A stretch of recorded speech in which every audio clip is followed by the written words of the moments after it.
Мен шын мәнінде осы жас кезімнен белсенді студенттердің бірі болғам.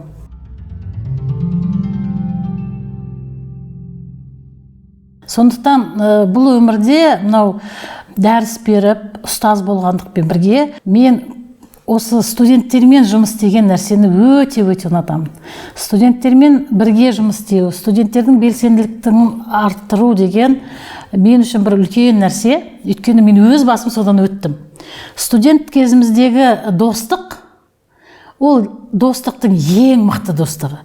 Мектепте әрине біз 10 жыл бойы бірге балалық шағымызды бірге өткіземіз. Әрине кластас деп бір-бірімізбен көп жылдар сол достықты сақтаймыз. Бірақ ол кездегі достық кішкене балалық достық. Шын мәнінде. Ал енді нағыз достық меніңше студенттік кезде басталады. Студенттік достық ол ешқашан ажырамайтын достық. Ол шынайы достық.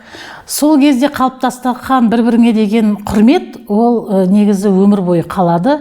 Өйткені сен министр болып кетсең де, сен президент болып кетсең де, студенттік кезіндегі досың алдында сен ешқандай театр ойнауың қажеті жоқ. Олар сен қандай екеніңді біледі, сен қалай қалыптасқаныңды біледі, қай ситуацияда қалай өзіңді ұстайтыныңды біледі. Сондықтан шынайы таза, демалып отыратын менің ортам ол студенттік достарым. Сондықтан барлық студенттерге мен тілектеспін, тілекшімін. Сондай ортаға келіп, сондай ортаны қалыптастырып, шын мәнінде осы тарапта біздің университетте өте ыңғайлы нәрсе бар. Ол қандай нәрсе? Сіздер Қазақ-түрік университетін таңдап, бір сәтте осы түрік әлемінің көптеген мемлекеттерінде өздеріңіздің достарыңызды табасыздар. Ол не деген сөз? Ол ертеңгі үлкен нетворкинг дейміз ғой, үлкен ортада достық болып, сіздердің достарыңыз әлемнің әрбір мемлекетінде керемет бір үлкен деңгейде министр болып, бірі үлкен кәсіпорынның басшысы болып, бірі ғалым болып тұрса, оның несі жаман? Сондықтан студенттік достық деген ең мықты достық. Ол достықты біз қадірлеуіміз керек, құрметтеуіміз керек, сондай дос табуға ұмтылуымыз керек. Шын мәнінде мынау жоғары оқу орындарында 30 жылдан астам, 35 жылға жуық тәжірибем бар. Осы тәжірибеде осы жылдарда менің өзімнің ойыма түйген көптеген ойлар бар. Жалпы мына жоғары оқу орындардың дамуына реформалау деген жоқ. Жалпы білім саласын реформалау деген өте күрделі нәрсе. Осы орайда бүгінгі министрліктің алған бағыттары, өте дұрыс бағыттары көп. Мен өзім қуанамын. Бұлай үлкен түсінікпен қарап жасалып жатқан реформаларға. Оның ішінде ең маңыздысы ол мынау академиялық бостандық дейміз ба, тәуелсіздік дейміз ба, мынау университеттерге. Әрбір университет бүгінгі күні, әсіресе біздің университеттер мысалы үшін, онсыз да арнайы статусымыз бар университет. Біздің қолымыздағы негізі көптеген мүмкіндіктер бар. Көп нәрсені біз өзіміз шеше аламыз. Ол академиялық жағынан бостандық көп. Бірақ сол нәрсені қалай қолдану керек? Біздің университетте бүгінгі таңда Қазақстандағы әрбір университет түсіне бермейді деп ойлаймын. Жауапкершілік алу керек. Ол бізге бостандық беріп жатса, тәуелсіздік деп бері айтып жатса, жаңағы министрлікке қарамай өзіміз шешім қабылдайтын болсақ, онда біз өзіміздің ішкі құжаттарымызды, ішкі реттеуді күшейтуіміз керек. Өзіміз қабылдайтын шешімдерді дұрыстауымыз керек. Бұл жерде өзіміз өзгеріске дайын болуымыз керек. Өйткені шын мәнінде менің кездескен нәрселер, мысалы үшін министрлік бізге жарайды, бостандық берілді, өздеріңіз шешіңіздер деп жатады, а университеттер бізге мынаны айтсаңыздаршы, ананы айтсаңыздаршы деп баяғы шаблондық, стереотиптік нәрселерді сұрайды. Ол неліктен біз әлі өзіміз сондай бос адам сияқты, жаңағы өзіміз жауапкершілік алатын адамдар сияқты әлі солай ой пікірді қалыптастыра алмаймыз. Кейде сондай өкінішке орай сондай нәрселер бар. Мысалы үшін бүгінгі таңда аудиторияда тек қана білім беретін оқытушы, ол кешегі күннің оқытушысы. Біз 21 ғасырдағы балаларға, біздің студенттерімізге 19 ғасырдағы әдіспен білім бере алмаймыз. Өйткені бүгінгі балалар, олар басқа балалар. Басқа поколение деп айтып атады.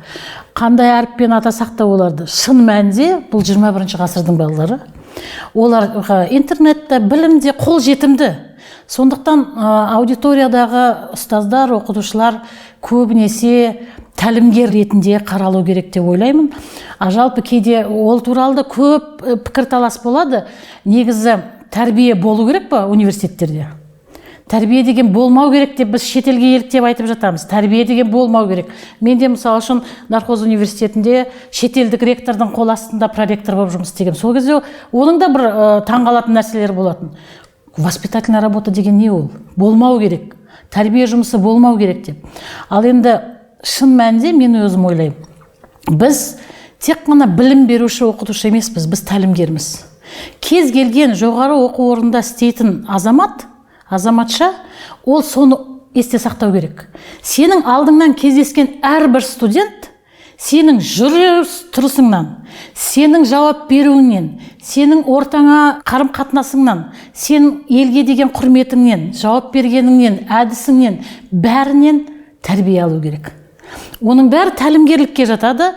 Сондықтан мен өзім ойлаймын, шын мәнінде біз өзіміздің студенттерімізге көбінесе біліммен қатар сол тәлімгерлік жолды көп көрсетуіміз керек. Оның үстіне біз студенттерді де сондай тәлімгер болуға үйретуіміз керек. Қазір айтып жатырмыз ғой, менторлар деп.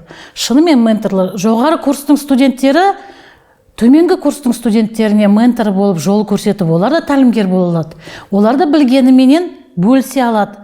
Сондықтан қазір енді проблемалар өте көп. Реформаларды, негізі жоғары оқу орнындағы реформалар бағыттары да көп. Оны түсіну, қабылдау деген нәрсе де болады. Мысалы үшін біз қазіргі оқу бағдарламаларында тез өзгерте алмаймыз. Неге? Неліктен?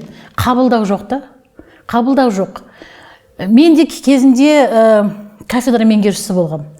Бүгінгі Эльмира мен бұдан бір 25 жыл бұрынғы Эльмира жер мен көктей. Сол кездегі мен кафедра меңгерушісі ретінде оқу бағдарламаға салған пәндерім мен бүгінгі менің қосатын пәндерім жер мен көктей. Өйткені мен түсінемін. Мен мысалы үшін өзім сабақ салу саласында мамамын. Мен сол кезде бір 15 пәнді ойлап тауып, кафедрамды қалай сақтап қалам деп ойлаған болсам, бүгін мен салық салудан сол бағдарламада студенттерді дайындайтын болсам, мен бірақ пәнді қосатын едім салық салу бойынша. Бірақ пән. Ол мүмкін 10 кредиттік болатын еді. Бірақ басқасының бәрі ертең менің бағдарламамды бітірген түлек жұмысқа тұру үшін қандай құзыреттілікке ие болу керек? Мен соны ойлайтын едім. Ол не? Ол soft skills. Ол статистика. Ол да Excel жаңа бағдарламаларда әртүрлі digital IT дейміз. Сондай нәрселердің бәрін мен көбірек ойлайтын едім. Этика, өйткені олар мемлекеттік қызметкерлер болады. Тағы басқа. Шын мәнінде мемлекеттік қызметте жұмыс істейтін болмаса, кәсіпорында жұмыс істейтін мамандардың көптеген құзыреттіліктері болуы мүмкін. Ол тек қана өзінің жаңағы саласының ғана білімі емес, көптеген басқа жақтан келетін құзыреттіліктер бар, соны ойластыру керек. Өкінішке орай, бүгінгі таңда осы біздің білім бағдарламаны құратын кафедра меңгерушілері болады, білім бағдарламалар директорлары осы нәрсеге әлі бейім емес, әлі өзіне тартқысы келеді, әлі кафедрадағы ұстаздарды сақтап қалу үшін сол ескі сабақтарды сақтағысы келеді. Сондықтан бұл жерде өзгерістер әлі көп болу керек. Академиялық салада негізі жалпы біздің университетте емес, жалпы Қазақстан бойынша әлі көптеген өзгерістер, көптеген реформалар өту керек. Оның бәрі біздің қабылдауымызға байланысты деп ойлаймын. Көш жүре келе түзеледі дейді. Сондықтан мен шын мәнінде біздің Қазақстанның жоғары оқу орындары, жоғары білімі жалпы әлемде бәсекеге ие қабілетті болатынына сенімдімін. Өйткені потенциал бар.